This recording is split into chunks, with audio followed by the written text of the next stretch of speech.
আপনারা দেখেও অবাক হবেন, তুরস্কের বিমানে আমি দেখেছি শিক্ষক বিমানে উঠেছে আর বিমান চালাচ্ছে পাইলট তার ছাত্র। সেই মাত্র পাইলট ককপিট থেকে তার শিক্ষককে দেখেছে।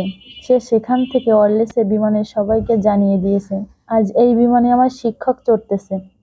আমার শিক্ষক আরোহী হয়েছে আর আমি তার ছাত্র বিমান চালাচ্ছি। এবং সেই বিমানের ভিতরে শিক্ষকের জন্য ফুলের ব্যবস্থা করেছে।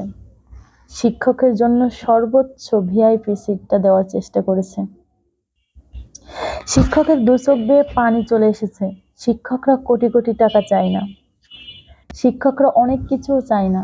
শিক্ষকরা সৎ থাকে এবং তারা সম্মান চায়। তারা চায় তাদের ছাত্ররা পরিচয় দেয় আমার শিক্ষক। তারা চায় তাদের ছাত্ররা অনেক বড় হোক, কৃতজ্ঞতা প্রকাশ করে, দেখলেও সম্মান করে, এতটুকুই তারা চায়।